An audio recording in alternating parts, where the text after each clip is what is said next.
parenting in a hijacked world.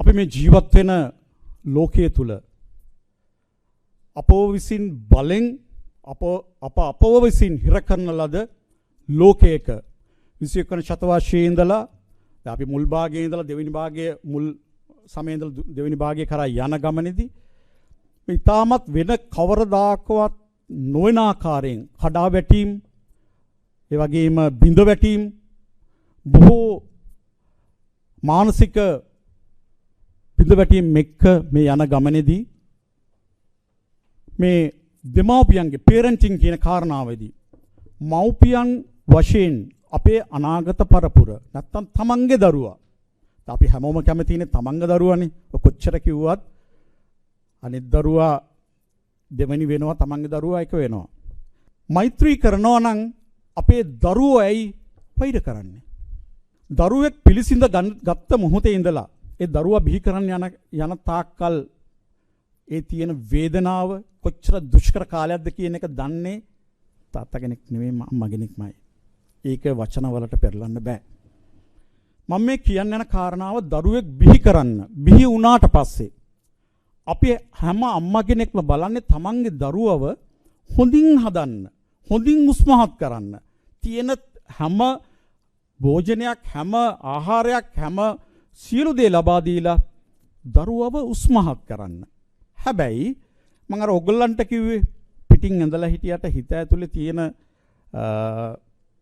අපි දහම අනුකෘත අකුසල් නේද ස්වාමීනාංශ අකුසල් සහගත ඒ අඳුරු පැත්ත දරුවෙක් පිළිසිඳ අරගෙන බිහිකුණ අවස්ථාවේදී දරුවෙක්ගේ මොලේ 25% වැඩිලා තියෙනවා මනෝවිද්‍යාත්මකව ඒ වගේම අවුරුදු 2ක් යනකොට ඒ දරුවගේ මොලේ වැඩිම 75ත් අවුරුදු 5 වෙනකොට 90ක් ඒ දරුවගේ මොලේ වැඩිම වෙලා තියෙනවා. ජීවිතේ ඉතුරු කාලය සම්පූර්ණයෙන්ම වෙන් වෙලා තියෙන අර 10% වැඩිම සඳහා පමණයි. එතකොට අවුරුදු 1ත් අවුරුදු 5ත් කියන මෙන්න මේ කාල සීමාව අපි කියන පූර්ව ළමා අවධිය කියලා අතිශය වැදගත්. මොකද මේ පූර්ව ළමා අවධියේදී දරුවා ගන්න සංඥාවන් දරුවා අත්දකින අත්දැකීම් මත තමයි දරුවෙක්ගේ වැඩිවියටපත් වෙලා තරුණයෙක් වෙලා සමාජයට මුදාහැරියට පස්සේ ඒ තරුණයාගේ ක්‍රියාකාරකම් එළියට එන විදිය තීරණය කරන්න සාධකේ වන්නේ. ඒක හොඳ වෙන්නත් පුළුවන් නරක වෙන්නත් පුළුවන්. විශේෂයෙන්ම මෑතකදී කතා බහට ලක් වෙච්ච ඔය විශ්වවිද්‍යාල නවකවදයේදී හොඳින් හොයලා බැලුවොත් ඔය නවකවදයේ දීපු ඔය තරුණයෝ ඔය ළමා කාලේ අනිවාර්යයෙන්ම ඒ පීඩාකාරී ළමා අත්දැකීම් ලැබපු අය වෙන්න ඕනේ. එහෙම නැත්නම් ඔහොම දේවල් කරන්න බෑ. මේ මනස හැටි මේ මනස හරි අපූර්ව දෙයක්. අපි ඉස්සරහට කතා කරමු. එතකොට මේ මොළයේ වර්ධනය වෙනකොට අපි දැනගන්න ඕනේ අම්මා කෙනෙක් විදියට තාත්තා කෙනෙක් විදියට මේ කාලය ඇතුළත අපි දරුවෝ පෝෂණය කරන්නේ කායිකවද මානසිකවද කියන එක. සංක්ෂිප්තයක් විදිහට කියන්න උත්සාහ කරන්නම්. මේ අද කාලේ අම්මලා තාත්තලා තියෙන විශේෂම වූ ඒ වගේම අමාරු දුෂ්කර කාර්යය තමයි තමන්ගේ දරුවන්ගේ සිතුවිලි තේරුම් ගැනීමේ තියෙන අපහසුව. මොකද අවුරුදු කීපයකට ඉස්සෙල්ලා අවුරුදු ගණනාවකට ඉස්සෙල්ලා අපි හිතපු විදිහට නෙමේ අද දරුවෝ හිතන්නේ කරන්නේ. ඒ නිසා තමයි ගොඩක් ගැටලු ඇති වෙන්නේ. මම මෙන්න මේ එතනදී අදාළ වෙන කාරණා බොහොමයක් තියෙනවා. ඒ අතරින් මෙන්න මේ ජෙනරේෂන්ස් එක පරම්පරාවල් තියෙනවා. මම මෙතන මේ ජෙනරේෂන් X කියන්නේ මේ 1960 ඉඳලා 79 වෙනකන් යන කාලය මෙතන ඉන්නවා කට්ටිය. ඒ වගේම ජෙනරේෂන් Y ඒ කියන්නේ 80 ඉඳලා 94 වෙනකන් අපි මිලෙනියල්ස්ලා කියලා කියනවා. ඒ වගේම ජෙනරේෂන් Z කියන ඔය 95 97 ඉඳලා 2009 10 13 විතර වගේ වෙනකන් ඉපදිච්ච කට්ටිය. ඊට පස්සේ ජෙන් ඇල්ෆා කියලා කියන්නේ 2010 ඉඳලා 24 දැන් ජෙන් බීටා කියලා කියනවා. ඒගොල්ලන්ගේ මොකද්ද කියනවා. නමුත් මේ හැම ජෙනරේෂන් එකකටම ආවේනික වෙච්ච ගතිකයන් තියෙනවා. ඒ කියන්නේ ජෙනරේෂන් ඩයිනමික්ස් තියෙනවා. මේ මොකද පොදුවේ හිතන පතන විදිහක් තියෙනවා සමාජ ආර්ථික සහ අනෙකුත් සාධකත් එක්ක ලෝකයේ යන ගමනත් එක්ක. මෙතනින් විශේෂයි මෙන්න මේ ජෙනරේෂන් Z කියන කාණ්ඩය. මොකද මෙතන ඉන්න ගොඩක් අයත් ඒ වගේම දරුවෝ මෙන්න මේ කාණ්ඩයට අයත් වෙනවා. මේ ජෙනරේෂන් Z කියන එකේදී ප්‍රධානම තියෙන්නේ ඒගොල්ලෝ ඩිජිටල් ඉරාහයකට ෆෝන් එක, ස්මාර්ට් ෆෝන් එක, ඒ වගේම ඩිජිටල් තිරය ඉස්සරහා ඉඳගෙන තමයි ලෝකෙට එක්ක ගනුදෙනු කරන්නේ. ඒ වගේම තමයි ජෙන් ඇල්ෆා එක ඒගොල්ලෝ කෙලින්ම මේ AI එක්ක තමයි බිහි වෙන්නේ. මෙතනදී මම ජෙන් Z එක විතරක් කියන්නම්. ඒගොල්ලෝ සාමාන්‍ය මේ රිසර්චර්ස් වලින් අඳුරගෙන තියෙනවා 80%ක් මොබයිල් ෆෝන්ස් පාවිච්චි කරනවා. 41ක් ගේමින් නැත්නම් කොන්සෝල්ස් පාවිච්චි කරනවා. ඒ වගේම ලැප්ටොප්ස් හරි අනිත් ඒවා 40% පාවිච්චි කරනවා. එතකොට මේ Gen Z එකේ මෙතන තියෙනවා අපිට බැලුවොත් මේ Gen Z එකේ එක අයිටම් එකක් ඒ විදිහට දාලා තියෙනවා. මෙතන මේ 80ක් පාවිච්චි කරනකොට මේ දරුවන්ගේ හිතන්න මනස හැමතිස්සෙම තියෙන්නේ හැබැයින් දැක්ක ලෝකයක් නෙමේ, හැමතිස්සෙම තියෙන්නේ තිරයක් ඉස්සරහා දැකපු ලෝකයක්. මෙතනදී මම කියන්න උත්සාහ කරන්නේ අපි දරුවෝ විදිහට මේ ජෙනරේෂන් හඳුනා ගැනීම තුල, මොකද ගොඩාක් ගැටුම් ඇති වෙන්නේ තමන්ගේ දරුවව හඳුනා නොගැනීම තුල. මෙතනදී මතක තියාගන්න ඕන කාරණාව තමයි මේ දරුවෝ හරි අහිංසකයි.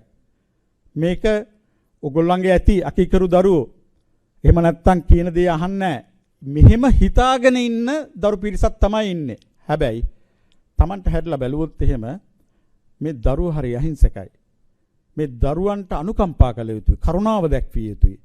වරද තියෙන්නේ අම්මලා තාත්තලා විදිහට අපි අපේ දරුවන්ගේ මනස අඳුනගෙන තියනවාද කියන එක. එතනදී කාරණා සාධක කීපයක් තියෙනවා. මම ඊටාම කෙටියෙන් මේ කරගෙන යන්නම්. මෙන්න මේ digital devices මේක තමයි මම අර ඉස්සලා කිව්වේ මේ විශේෂයෙන්ම Gen Z එකයි Gen Alpha එක. digital devices වලට අපේ දරුවෝ මෑත කාලේ පුරුදු වෙන්නේ විශේෂයෙන්ම COVID වසංගතයත් එක්ක. අවුරුදු 2.5-3ක් තිස්සේ රට වහලා තියලා online education හරහා ස්මාර්ට්ෆෝන් එක අතර දුන්න දරුවන්ට වෙන විකල්පයක් තිබුණේ නැහැ. අදටත් බලන්න හොඳට තමන්ගේ දරුවට ඕගොල්ලෝ කෑ ගහනවා නම් ෆෝන් එකේ ඇයි ඔච්චර ඉන්නේ, ෆෝන් එකේ මෙච්චර වෙලා ඉන්නවා කියලා කවුද ෆෝන් එක අරන් දුන්නේ? ඕගොල්ලෝ. ඒතකොට දරුවට වෙන ඔප්ෂන් එකක් නැහැ. දරුවා තනිකර ලෝකේ දකින්නේ අර තිරෙන්. හැබැයි දරුවා තිරෙන් දැකපු ලෝකේ දරුවා එළියට ගියට පස්සේ දරුවට පේන්නේ නැහැ. ඒතකොට දරුවා දන්නේ නැහැ කොහොමද මානව සම්බන්ධතා පවත්වන්නේ, කොහොමද එම්පති, කොහොමද සහකම්පනය සහනුභූතිව හිතන්නේ, කොහොමද අනේකා ගැන කරදරේදී කොහොමද තමන් කටයුතු කරන්න ඕනේ, කොහොමද මේ කාරණා දරුවන්ට දන්නේ නැහැ. ඒ දරුවන්ට මැටීරියල්ස් හම්බුන්නේ නැහැ. මොබයිල් ෆෝන් එක ගොඩක් වෙලාවට දරුවෝ පාවිච්චි කරන් රැට. ඒක හේතුවක් තියෙනවා. ඔය කොවිඩ් කාලය තුලදී මෙහි ඉන්න සර්විස් ප්‍රොවයිඩර්ස්ලා මේ ටෙලිකොම් මේ දුරකථන සර්විස් ප්‍රොවයිඩර්ස්ලා දුන්නා නයිට් ටයිම් ඩේටා කියලා. රාත් 12න් පස්සේ දෙනවා ෆ්‍රී ඩේටා කියලා. හරිද? ලෝකේ අනිත් රටවල් වල වගේ මෙහි නියාමනයක් තිබුණේ නැහැ. තියෙන අදටත් නැහැ. ඒ වගේම ඉන්ටර්නෙට් නියාමනයකුත් නැහැ අපේ රටේ. යුරෝප් වල පවා අරාබි රටවල් වල පවා ඉන්ටර්නෙට් අන්තර්ජාලය නියාමනය වෙනවා. නමුත් අවසනාවකට අපේ රටේ නැහැ. මොකද වුනේ? රෑ 12න් පස්සේ ෆ්‍රී ඩේටා පාවිච්චි කරන්න ළමයා ඇහැරිලා ඉන්නවා. අම්මලා තාත්තලා පුරුදු නෑ 12 එක වෙනකොට වැඩිම ඕනනම් ඊට පස්සේ නිදා ගන්නවා. අම්මලා තාත්තලා හිතනවා දරුවෝ පාඩම් කරනවා කියලා. නෑ. දරුවෝ පහුදා උදේ වෙනකන් මේකත් එක්ක ඉන්න. මොකද මේ ෆෝන් එකේ තියෙන මේ ඇල්ගොරිතම් එක අපිට තේරුම් ගන්න පුළුවන් එකක් නෙමෙයි. ඒක එච්චරට ප්‍රබලව විශේෂයෙන් මේ ආසියාතිකයේ ශ්‍රී ලංකාව විශේෂයෙන්ම ඉලක්ක කරගෙන හදපු දේවල් තමයි එතන තියෙන්නේ. ඕගොල්ලෝ බලන්න. එකක් TikTok හරි Instagram හරි ගියොත් එහෙම එකක් යනකොට එකක් කියලා කොච්චර ආයාසයක් ගන්න ඕනද එකකින් ෆෝන් එක පැත්තකින් තියන්න. WhatsApp එක ගන්න ෆෝන් එකකින් ගන්න නැතුව ඉන්න නම් කොච්චර උත්සාහයක් දරන්න ඕනද? තමන් ගාව නැති වෙන්න ඕනේ. එහෙම තමයි මේක නිර්මාණය කරලා තියෙන්නේ. අපේ මනස ගැන විශේෂයෙන් හදාarලා තමයි ආසියාතික මනස ශ්‍රී ලාංකික මනස ගැන හදාරපු පිරිසක් තමයි අපිට මේ දේවල් මුදාහරලා තියෙන්නේ. ඒ ගැන මම කියන්නම් ඒ අතර මම විශේෂයෙන් මතක් කරන්න ඕන මේ ස්ක්‍රීන් එක හරහා එන effects of blue light. මේක හරියම වැදගත්. මොකද මේ හිතනවා දරුවෝ රෑ කමන්න පාඩනුත් කරනවා දවල්ට ක්ලාස් යනවා. මේක මේ blue light effect එක ගැන හොයාගන්නේ ප්‍රොෆෙසර් කරුණාරත්න මට මතක විදිහට කරුණාරත්න කියලා ඇමරිකාවේ යුනිවර්සිටි එක ප්‍රොෆෙසර් කෙනෙක්. එතකන් තිබුණා මේ ගැන මේක අහිත කරයි කියලා. නමුත් එතුමා තව පරීක්ෂක කණ්ඩායමක් සමග මේක කරා. මොකද නිල් කහ අනිත් කිරණ ප්‍රශ්නයක් නෑ. නමුත් මේ නිල් කිරණ සම්බන්ධව විශේෂ පරීක්ෂණයක් කරලා හඳුනාගත්ත දේ තමයි නිගමනය කරේ. අපිට ස්වභාවිකව මේ නිල් පාට කිරණ ලැබෙනවා හිරු එළියෙන් දවල් කාලයේදී. හැබැයි රාත්‍රී කාලයේදී මේක තනිකරම එකක් ඇස් අන්ධභාවයට වෙනකන් පත් වෙනවා කියලා එතුමා කියනවා. ඒ විතරක් නෙමෙයි විශේෂම කාරණාව දරුවෙක්ගේ නිින්ද නියාමනය කරන ඔයගොල්ලෝ දන්න මෙලටොනින් කියන හෝමෝනය මේකට දැඩි ලෙස බලපාම් කරනවා මේ බ්ලූ ලයිට් එක. මොන දේ වුණත් ලැප්ටොප් එකද ටැබ් එකද ෆෝන් එකද ස්මාර්ට් ෆෝන් එකද සමහර මේ LED බල්බ් එකෙත් ඔය බ්ලූ ලයිට් එක තියෙනවා. එතකොට ඒක මේ මොලයත් එක්ක ගත්තාම ඒක තමයි ගොඩක් ළමයි ඇහැරිලා ඉඳලා පහුවදාට නිදාගන්නේ. හැබැයි ඒ රැට නිදාගත්ත දෙගොල්ලෝ නිින්ද යන්නේ නැහැ. ඇයි ඒ?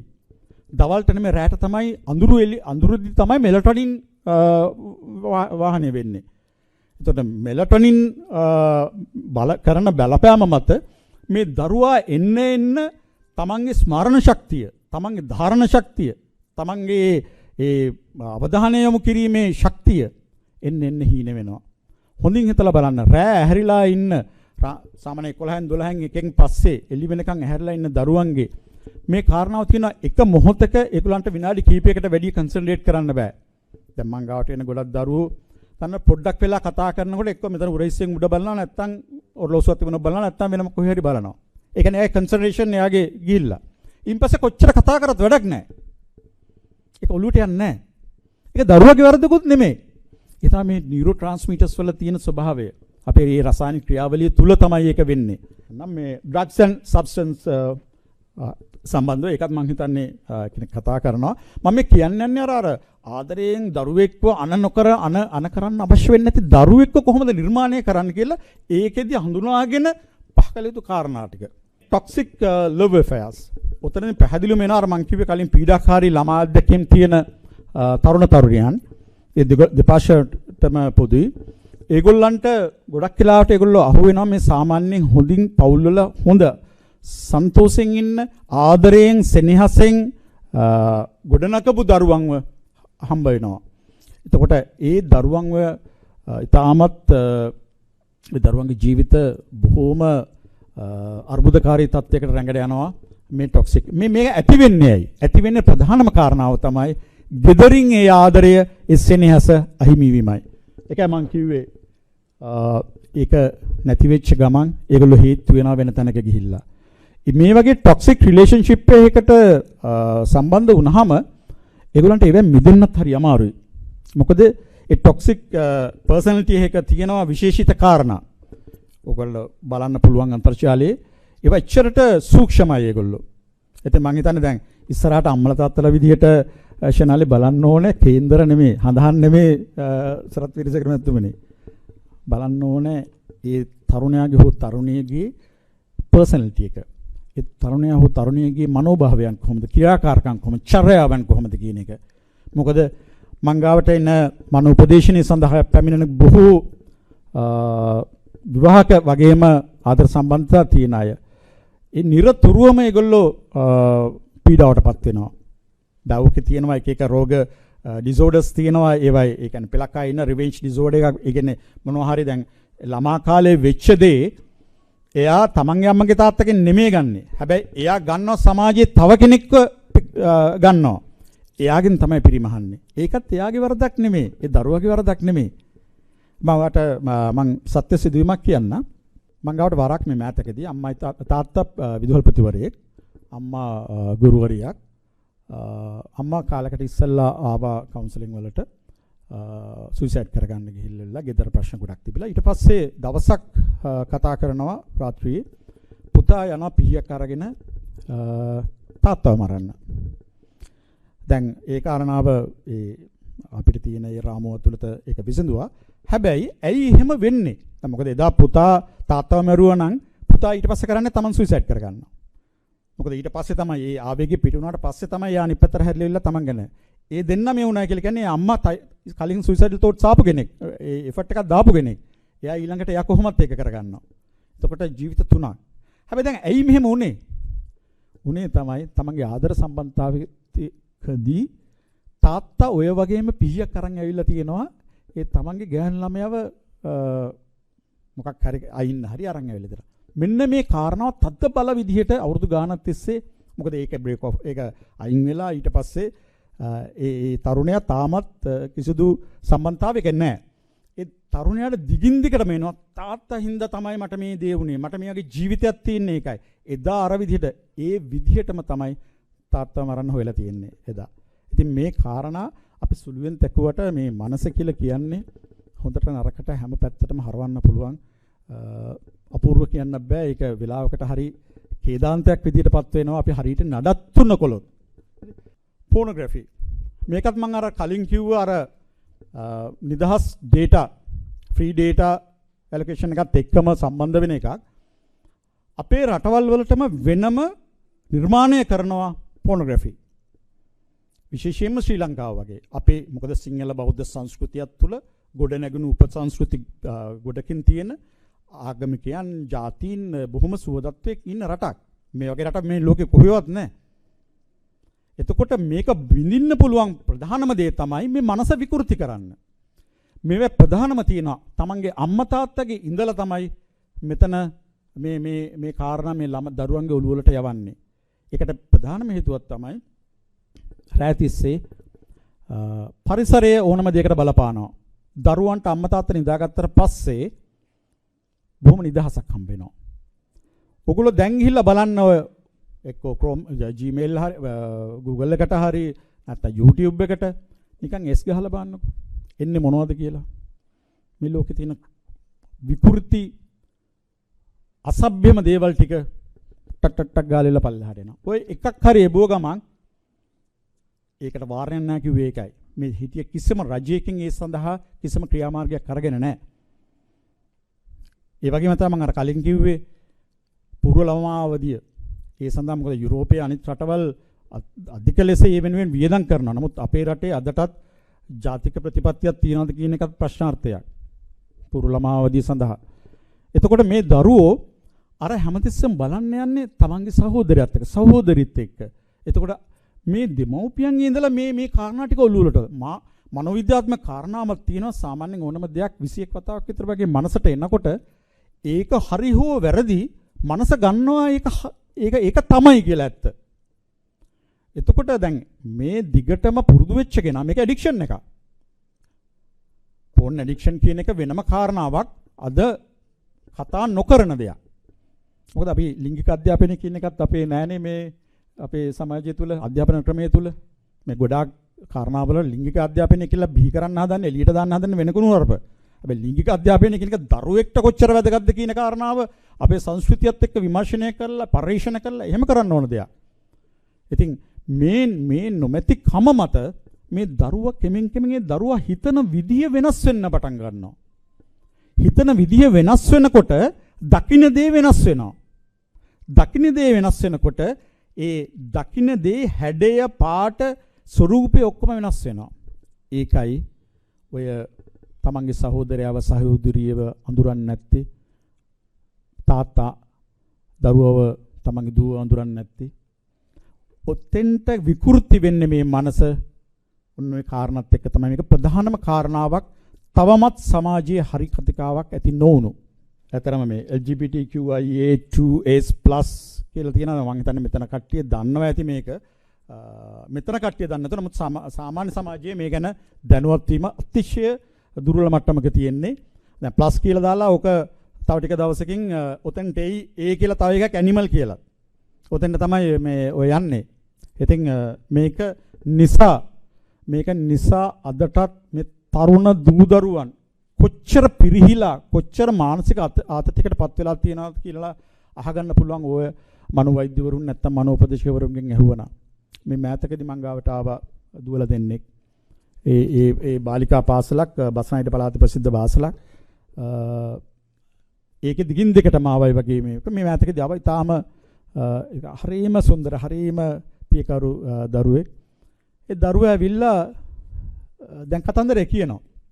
කතන්දරේ කියනකොට දැන් අපි සාමාන්‍යයෙන් ඒ කතාවෙන් නවතින්නේ නැහැ. ඒක අපි යනවනේ රූට් කෝස් එකට අපි මූල බීජය හොයාගන්න යනවා. මොකක්ද උනේ කියලා. දැන් මේ දරුවට පිරිමි පාසලක ආදර සම්බන්ධතාවයක් ඇති වෙනවා. දැන් ආදර සම්බන්ධතාවවලදී මම එකක් විතර ටොක්සික් ලව් ඇෆෙයර්ස් වල ඉස්සරනා ලියුමක් ලියලා හම්බ වෙලා එහෙමනේ යන්නේ. නමුත් අද දවසයි දෙකයි ඒගොල්ලෝ කායික සම්බන්ධතාව පවත්වන මට්ටමට අදපත් වෙලා තියෙනවා. ඒකත් දරුවන්ගේ වරද්දක් නෙමෙයි. මං කිව්ව මේ සියල්ලගේම සමස්තයේ තියෙන ප්‍රතිඵලයක් තමයි ඒකත්. ඒතකොට මේ දුව කියනවා එයා මාව බොරු කරා මට රැවට්ටුවා මගෙන් ප්‍රයෝජන ටික ගත්තා අතෑරියා කියලා. මේ එකම දරුවා පවුලේ. ඊට පස්සේ මෙයා ඉස්කෝලේ ඉන්නකොට මෙයාට ලං වෙනවා තව දරුවෙක්. ඒ දරුවා මෙයාගේ දුක අහනවා. මේක මේ ඔය අම්මලා විශේෂයෙන් දැනගත යුතුයි තරුණ දූවරු ඉන්න විශේෂයෙන්ම ඔය නව යෞවන වයසේ දූවරු ඉන්න. මොකද ගෙදර ඒ දේ කියා ගන්න බැරි හින්දා එයා තමන්ගේ යාළුවට කියනවා. යාළුවා දුවෙක්. දැන් කාන්තාවකගේ දියණියකගේ තියෙන සෞම්‍ය බවක් තියෙනවනේ. පිරිමියෙක් වගේ නෙමෙයි. දැන් මේ දුවට අර පිරිමියත් එක්ක අත්විඳ පීඩාකාරී කාරණා මේ යාළුවත් එක්ක කියනකොට හරි බොහොම සෑල්ලු ගතියක් එනවා. හරි සෞම්‍යගතයි. ඒකට ඒ අතරේ ඔන්න ආපහු යනවා ඔය LGBTQ දැන් මෙයා ලෙස්බියන්. ඔව්. එහෙම තියෙනවා. ඒ ප්‍රශ්න නැහැ. මේ ලෝකෙ වෙන දෙයක්. ඇත්තද? එහෙනම් අපි දෙන්න හැම වෙමු. දැන් මේ දුවලා දෙන්නේ එක්කෙනෙක් පිරිමියෙක් විදිහටත් අනිත් කෙනා ස්ත්‍රී විදිහටත් දැන් ඔන්න රඟපාන්න ගන්නවා මුලදී. මං කිව්වා අර ඒ සංඥාව ඒ තෝට් එක අපි ෆීඩ් කරනකොට ඒ සිතිවිල්ල අපි පෝෂණය කරනකොට මනස ගන්නවා ඇත්තටම ආවා මේ කොල්ලෙක් තමයි. ඊට පස්සේ දැන් අනිත් එක්කෙනා අඳින්න ගන්නවා අර බැගි ෂර්ට් එකක් ඇඳලා අත් දෙකට දාලා මේ අඳලා කොල්ලෙක් වගේ කොණ්ඩේ කපනවා. මේ දැකලා ඇති ඔයගොල්ලෝ. දැන් මෙහෙම අඳින්න ගන්නවා. දැන් මේ දෙන්නගේ රිලේෂන්ෂිප් එක මේගොල්ලෝ ඉස්සරහට අරගෙන යනවා. ඒක අර මං කිව්වා වගේ කායික සම්බන්ධතාව දක්වා ගිහිල්ලා. පස්සේ මං අහුවා මොකද්ද කියලා වෙලා. මේ දරුවා දන්නේ නැහැ මොකද්ද උනේ මොකද්ද කියලාවත් දන්නේ නැහැ. මේ පාර විභාගෙට ගිය පාර මේ වුණා. ඊට ඉස්සෙල්ලා ඒ දරුවා මේ කළා ඊටම හොඳට විභාගෙ මේ කරා කියලා කිව්වා. වෙලා තියෙන්නේ අර මාධ්‍ය හරහා මේ සයිට්ස් හරහා යාළුවන් හරහා ආපු කාරණා ටික තව කාරණාවක් කියන්න ඕන. මේ පාසලේ ඉන්න විනයබාර ගුරුතුමිය ඒ ප්‍රසිද්ධිය අර එෆ්ఐ එක අරගෙන ඒ දරුවට එතන බුලින් කියන එක පාවිච්චි කරත් කමක් නැහැ. ඒක ගොඩක් දුරට ඒ දරුවව නිග්‍රහයට ලක් කරලා කට්ටි ඉස්සරහදී ලොකු මේ පීඩනයකට ලක් කරලා තියෙනවා. මේ සියලු කාරණා හින්දා තමයි අතෙන්ට යොමු වෙලා තියෙන්නේ. ඉතින් උපදේශනයකට යොමු වෙච්ච හින්දා ඒ දරුවා එකෙන් බේරුණා. හැබැයි කාරණාව ඒක නෙමෙයි මම කියන්න හදන්නේ. මෙන්න මේ අත්දැකීම ඒ දරුවා තාටික දාසේ ලොකු වෙනවා විශ්වවිද්‍යාලයයි ඊට පස්සේ වයිට් කලර් ජොබ් එකක් කරයි. හැබැයි විවාහ වෙයි. විවාහ වුණාට පස්සේ මේ දරුවගේ මනසේ අර තුවාල කැළලා තියෙනවා. මේ දරුවගේ මනසේ අර ඒ ලප කැළලා තියෙනවා. ඒක එයාට හරි අමාරුයි අතහැර ගන්න. ඊට පස්සේ තමයි ඒ ජීවිතේ විවිධාකාරයෙන් මේක එක පැති වලින් එළියට එන්න ගන්නෙ. රයිට් මම මේ ගැන වෙනම කතා කරන්න ඊළඟට. ඒක තමයි මේ mental illness. ඉතින් ඔය සියලු කාරණා හින්දා තමයි මේ mental illness කියලා අපි ඔය depression තමයි ගොඩක්ම අධික anxiety කියලා එක සංකාව විෂාදය සහ සංකාව වශයෙන් අපි රෝග මෙහෙම කරන්නේ. මේ මානසික ගැටලු හින්දාම නෙමෙයි විෂාදය ඇති වෙන්නේ. ඒකට හේතු වෙන කාරණා ගොඩක් තියෙනවා. ජානමය වශයෙන්ුත් තියෙනවා. මෙතනදී මම ගන්නම් එක කාරණාවක් මෙන්න මේ ට්‍රාන්ස්ජෙන්ඩර් කියන සෙක්ෂන් එක. මේ ට්‍රාන්ස්ජෙන්ඩර් කියලා කියන්නේ මම මෙතන නැවත මතක් කරන්න ඕනේ උපතින් ස්ත්‍රීත් නොවන පුරුෂත් නොවන මිනිසෙක් නම් අපි අනිවාර්යයෙන්ම ඒ පුද්ගලයාට අනුකම්පාව දැක්විය යුතුයි. කරුණාව දැක්විය යුතුයි. ඒක කිසිම ගැටලුවක් නැහැ. මොකද එහෙම අය මොකද ඒක ඒගොල්ලන්ගේ තේරීමක් නෙමෙයි. දහම අනුව නම් අපේ අකුසල කර්ම විපාකයක් නේද ස්වාමීන් වහන්සේ? හැබැයි ඒත් අපේ ඒ අනුකම්පාව ඒ කරුණාව වුන් වෙත ලක්විය යුතුයි. හැබැයි කාරණාව ඒක නෙමෙයි. මේ ට්‍රාන්ස්ජෙන්ඩර් කියන එක පිරිමියෙක් විදිහට ඉපදිලා මගදී හිතනවා මගේ ඇඟ ඇතුලේ ඉන්නේ මේ ගැහණියෙක් විදිහට හැඩ ගැහෙන්න ඕන කියලා. මේක හරිය මේක මම කියන්නම් අපේ ඔය මනෝවිද්‍යා මේකේ තියෙනවා ප්‍රකාශනයක් DSM ඒ කියන්නේ Diagnostic and Statistical Manual of Mental Disorders කියලා DSM කියලා මේ DSM-4 එක වෙනකන් තිබුණා මේ transgender කියන එක disorder එකක් විදිහට gender identity disorder කියලා. හැබැයි DSM-5 කියලා ආවා 1993 2013 දී ඒක එන්නේ මේගොල්ලෝ වෙනස් කරනවා නෑ ඒක ජෙන්ඩර් ඩිස්ෆෝරියා කියලා වෙලා. ඒක මේක කන්ඩිෂන් එකක් කියලා වෙලා. හරි. එතකොට මේක නිකන් නෙමෙයි මේක මේ ඇමරිකාවේ විශේෂයෙන්ම නෝර්ත් ඇමරිකා තමයි මේ AP එක කියන්නේ ඇමරිකන් සයිකොලොජිකල් ඇසෝසියේෂන් එකෙන් තමයි ඒක මේ ඉදිරිපත් කරන්නේ. උන් නිකන් නෙමෙයි මේක සාමාන්‍ය තත්ත්වයක් කියලා වෙලා ප්‍රකාශ කරන්නේ. අද වෙනකොට ලෝකයේ ග්ලෝබල් ඇවරේජ් එක ඇවිල්ලා LGBTQ වල 8%. 8ක් ලෝක ජනගහනය. මේ දත්ත කොච්චර රිලයබල්ද කියන එක අපි දන්නේ නැහැ. වැඩිම තියෙන බ්‍රසීලයේ 15%. අපේ කාලකට ඉස්සල්ලා හිටිය 1%කටත් අඩු ප්‍රමාණයක්. හැබැයි අද මේ දේවල් පාව මැනිපියුලේට් කරලා ඒගොල්ලෝ ප්‍රොමෝට් කරනවා වෙන පැත්තකින්. මේ ස්ටැටිස්ටික්ස් මං හිතන්නේ නැහැ ඒවා රිලයබල් කියලා. මොකද ඒකයි මම අර ලයි කියන එක කිව්වේ මේව ප්‍රොමෝට් කරනවා. පිරිමි ළමයෙක් කොහොමද ගෑනු ළමයෙක් විතර හැසිරෙනකොට Tamanට අම්මට තාත්තට එන ඒ හැඟීම කොහොමද? මෑතකදී මට එක්තරා සංගීත වේදිනියක් හම්බුණා. ඔයගොල්ලෝ බොහොම දන්න ජනප්‍රිය සංගීත වේදිනියක්. එතුමියගේ පුතෙක් ඔය ට්‍රාන්ස්ජෙන්ඩර් ගිහිල්ලා කෙලින්ම ඇවිල්ලා කියලා මම මේ වගේ මට ෆීලිංග්ස් එනවා මට මේ වගේ ඉමෝෂන්ස් එන්නේ කියලා වෙලා. එතකොට එයා කොච්චර හඬා වැටෙනවද කියලා කිව්වොත් ඒක අම්මා කෙනෙකුට දරන්න බැරි තරම් කාරණාවක්. විශේෂයෙන්ම අපි වගේ මේ සංස්කෘතියක ඉන්න අම්මා කෙනෙකුට මේ දේවල් මෙහෙම ගේන්නේ අපේ බුද්ධ ශාසනයේ අපි දහම තුල අපි මේ දේවල් වෙන විදිහට විග්‍රහ කරන්නේ. ඒ වගේම ක්‍රිස්තියානි දහම තුල ඒ වගේම අනිකුත් දහම තුල මේ කිසිම දෙයක මේ දේ පිළිගන්න මේක විකෘතිතාවයක්. එතකොට මෙන්න මේ LGBTQ එකේදී ඔයගොල්ලෝ දන්නවා ඇති ඉලොන් මස්ක් කොහොමද ට්‍රම්ප්ගේ කැම්පේන් එකත් එක්ක ආරංගි එක පළවෙනි කාරණාව තමයි මොකද එයා පීඩාවට විඳ තමන්ගේ පුතා තමන්ටත් නොදැනුව පාසලේ විදුහල්පතිවරයා විසින් නම වෙනස් කරනවා. කාගේද තමන් මේ හදපු දරුව දැන් ඔයගොල්ලෝ මම මේ දේවල් කියන්නේ ඔයගොල්ලෝ දැනුවත් වීම තුළ තමයි තමන්ගේ දරුවාගේ තියෙන චර්යාවේ වෙනස් වීම කලින් අඳුරගන්නේ. කලින් අඳුනගත්තොත් ඒකට විසඳුමක් ගන්න පුළුවන්. හැබැයි හඳුනා නොගෙන හෝ අවශ්‍ය නැති මොකද ඔයගොල්ලෝ හැමෝම ඔකියුපයි වෙලා තියෙනවා. ඔයගොල්ලෝ හැමෝම හරි කාර්යබහුලයිනේ. අන්තිමට බලපුවම ළමයින්ව තල්ලු කරනවා උගන්වන්න ඔයගොල්ලෝ හම්බ කරනවා. ඔයගොල්ලෝ ප්‍රොවයිඩර්ස්ලා වෙලා ළමයි IQ විතරක් අරගෙන යනවා. ඒගොල්ලන්ගේ EQ ඉමෝෂනල් කෝෂන් කියන එක ඒගොල්ලන්ගේ නැහැ. අන්තිමට ඉගෙනගත්ත පිස්සු ටිකක් එළියට අවිල්ලා ඉන්නවාද? දැක්කම ඒකනේ තියෙන්නේ අපි. කො අපේ වැලියුස්, කො අපි සාරධර්ම. ඒ සියල්ල ගිහිල්ලා. මෙන්න මේවා තමයි ඔළුව වලට දාන්නේ. අර මං කිය පොර්නෝග්‍රැෆි මේවලත් මේවට වෙනම සයිට්ස් තියෙනවා මේ අපේ රටවල් වලට බෙන් වෙච්ච. මොකද හිතන විදිය වෙනස් කරගන්න. මේක තව කාරණාවක් මම කරන මේ ෆයිනෑන්ෂල් ගෙදරක පෞල් කුටුම්බයක තියෙන මූල්‍ය තත්ත්වය.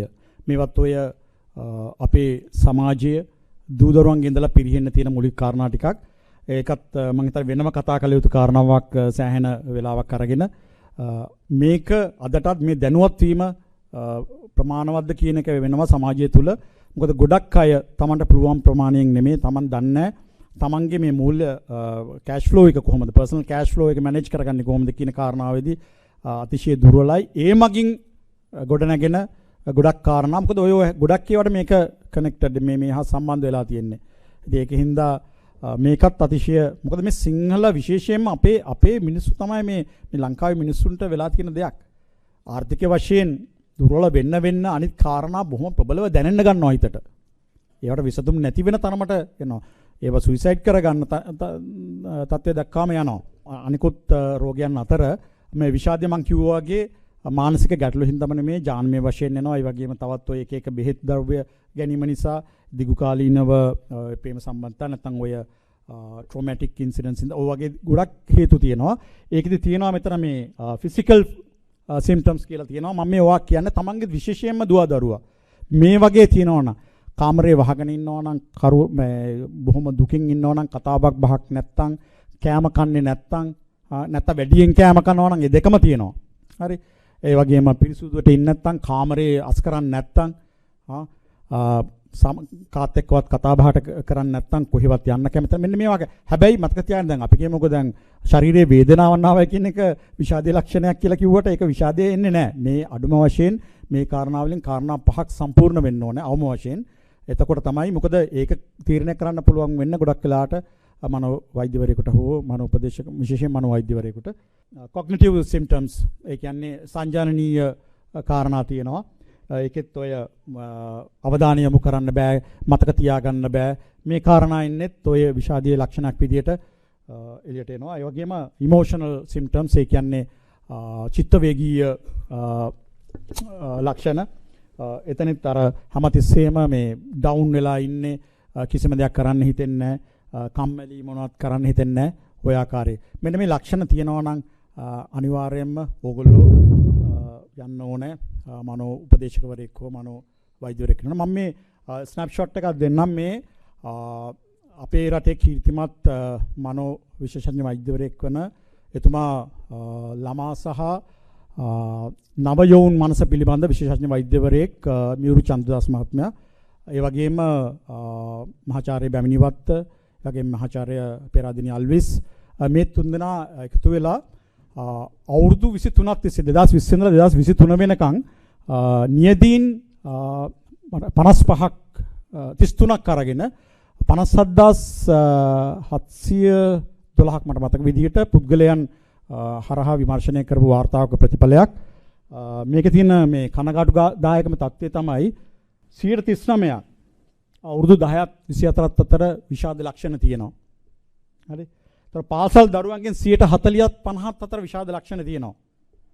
මේ ඔබ දැනගතු එක මම කිව්වේ සමහරට ඔබ නොසලකා ඔබේ රැකියාවල් එක්ක ඔබේ මේ කාර්යබහුලත්වය නිසා මේ දේවල් අමතක වෙන්න පුළුවන්. මේ ගැන තැකීමක් නොකර වෙන්න පුළුවන්. නමුත් අර ලක්ෂණ තියෙනවා නම් ඒ දරුවට ඔබේ සහයෝගය අවශ්‍යමයි. ඒතකොට අනිත් කාරණාව තමයි අවුරුදු 60ට වැඩි ජනගහනයෙන් අවුරුදු 60ට වැඩි. මොකද මංගාවට පෙලක් වෙලාවට එනවා වයස අම්මලා මොනවත් කියන්නේ මට මේ මොනවත් නෙමෙයි කතා කරන දේ අහගෙන ඉන්න. මේ අපෙන් අතාරිච්ච කොටස්. හරි. එච්චරයි කියන්නේ වෙන ප්‍රශ්නයකට නෙමෙයි.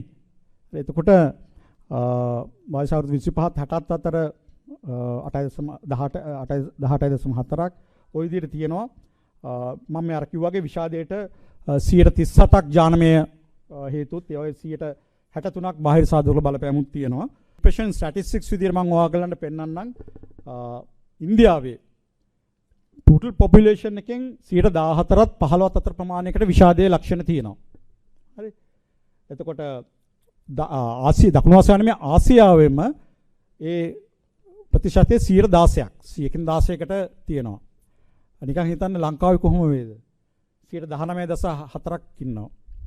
ඒතර මේ ආසියාවටත් වැඩිය ප්‍රබල තැනක ඒ කියන්නේ බොහොම දුක්ඛදායී තත්ත්වයක තමයි අපේ රට තියෙන්නේ. මොකද අපේ රටේ ඔය විජාතිකරණයත් එක්ක ඒ වගේම ඔය අධිරාජ්‍යවාදී ඔය බොහෝ කාරණාත් එක්ක අහුවෙලා ඒක වික්ටිම්ස්ලා වෙලා තියෙන්නේ අපේ දරුවෝ. What's your favorite thing මේක about China? අපි මේ සතුට හොයන්නේ හැමතිස්සෙම.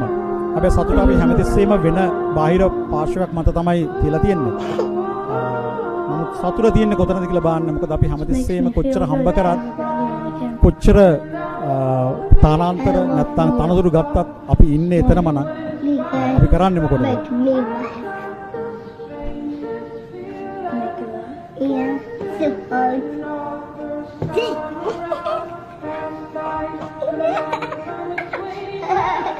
He is the best one in the world.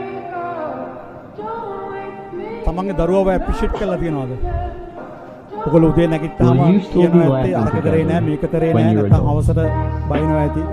හැබැයි එක හොඳක් හරි දරුවෙක්ගේ කියන්න පුළුවන් නම් අතින් අල්ලලා කියන්න පුළුවන් නම් පුතේ අද ඔයා මේ දේ කරලා තියෙනවා. හරි හොඳයි. තමන්ගේ ස්වාමියාට පුළුවන් තමන්ගේ බිරිඳව. හරි මම මේ ටිකත් යන්නම්. මේ අම්මගේ තාත්තගේ රෝල් එක සම්බන්ධව වෙන මොනවත් නෙමෙයි තියෙන්නේ. අර මෙතුමි කිව්වා වගේ mother nature and මේ father's guide. ඉතින් ওই කාරණා ටික හිතේ තියාගන්න. practical tips ටිකක් මම කිව්ව එක කියව ගන්න කාල වේලාව නිසා. පොඩි දේ වුණත් අගේ කරන්න බලන්න, ආදරේ කරන්න බලන්න, සෙනෙහස දක්වන්න. ඔය හැමතිස්සෙම මේ කවුන්සලින් කියලා කියන්නේ මේ රෝගී වෙන්නම අවශ්‍ය නැහැ. නිරෝගී කෙනෙක් වුණොත් යන්න අවශ්‍යයි. මොකද මනෝවිද්‍යාව පිළිබඳ මහාචාර්යවරු පවා Tamanට මේ මනස සම්බන්ධවදී සියලු දෙනාටම බොහොම ස්තුතියි. සමා වෙන්න තංජා මං කාලේ පොඩ්ඩක් වැඩියෙන් ගත්තා. බොහෝ කාරණා තියෙනවා. අමාරු කාර්යයක් දුන්නේ. නමුත් බොහොම ස්තුතියි නැවතත් මවුරුන්ගේ පෙරමුණට ඉතසිතින් ප්‍රාර්ථනා කරන මේ කාර්යය වඩාත් සාර්ථක කරගෙන ඉදිරියට යන්න කියලා. බොහොමත්ම ස්තුතියි. ත්‍රිවසන්න.